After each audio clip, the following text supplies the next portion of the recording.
Studio go up, boom, boom, boom. I tell the dude, hey, this room is exclusive to game. Don't call me to ask if somebody can use it. It's Game's room. He didn't have to put no equipment. Frame it up, we put all Game's equipment in there, right? Probably about 9-10 months as we there, I guess he somehow meets Big U. I come over there, I see Big U there. Bro, what up, man? This is y'all been working here, we got a room in the back. Cool, ain't no big deal. Me seeing Big U and Big U seeing me, that's just more strength there for one another. Right. Mine's work for his work for me. That's what it was, right? So one day, dude called me, hey, what up? Hey man, Big U wanna know could he use the room? No. Why are you calling me with this? Can you call and ask Game? No. I don't even ask Game if I can use the room. That's his room. You know, he might have thought he could call you because you had some kind of relationship, but still, shit. Yeah, he ain't supposed to do what it. What he did at that point is instead of him saying that room exclusive to Game, Wack don't even use it. He goes back and he tells Big U, nah, you can't use the room. Wack said no. Now let's go back to the RICO paperwork. In there it says either witness to or victim to, which is the Grammy-nominated producer.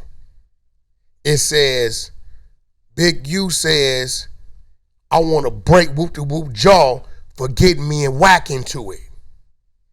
Big U don't say nothing to me. He calls Molly Mall, right, and say, yeah, this Wack denied me using the studio. I feel like that's a whoop-whoop-whoop, whatever. Molly Mall calls me and tell me, you know, dude a little upset about whatever just went on with the studio. I said, I ain't talked to Big U about the studio, but I talked to the other nigga. So now I don't call the other nigga, I call Big U. Hey, homie, for one, why is you sending somebody at me to ask me something you supposed to been asking me? I would have just told you. You feeling some kind of way right now because you know I told another no and another I told you no because you sent him at me. Yeah. Big U ain't no damn fool.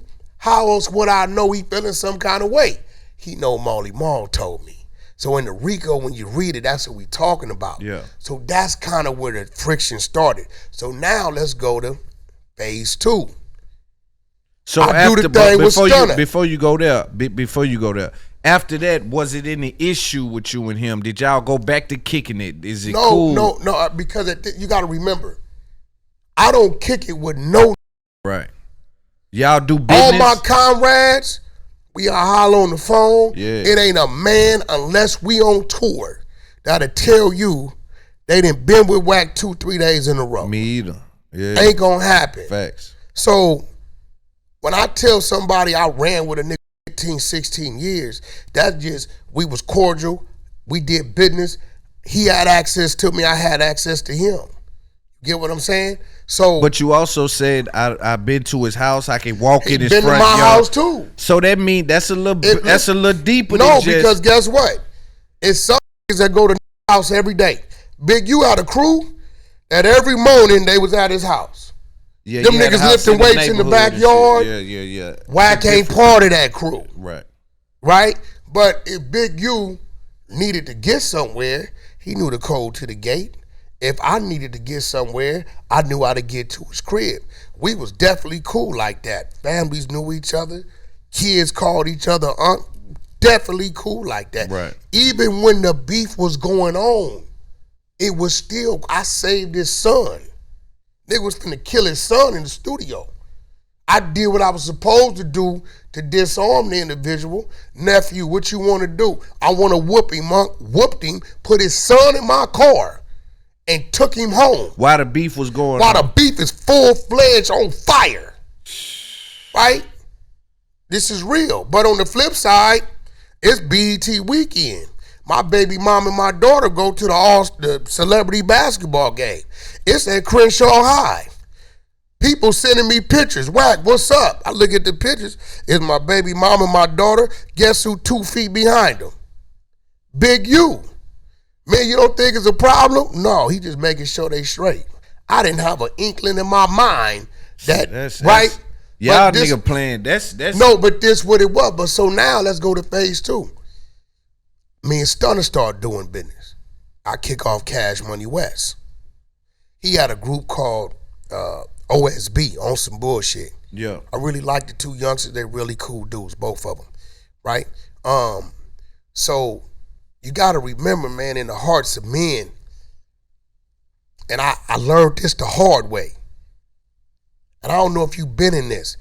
It's times to where the more you help somebody and they see you can help them, they start getting envious of what you able to do for them and what they can't do. Yeah. It's crazy. Yeah. So it's a catch-22. You damned if you do, damned if you don't. So when I kick off the Cash Money West thing, I got the whole West Coast, Saviii Third, Blueface, boom, I'm riding in a red rag Chevy playing Crip music.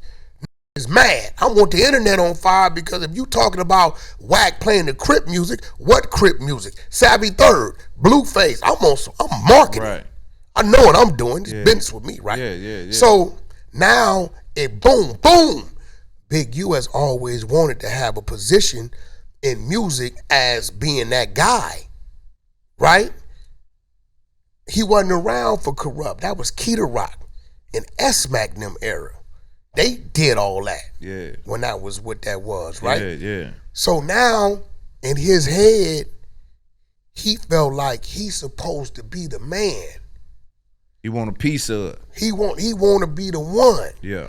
His head, I tried to do business with Birdman. How could you do it? And why? All right, look, I don't know what you tried to do with Stunner.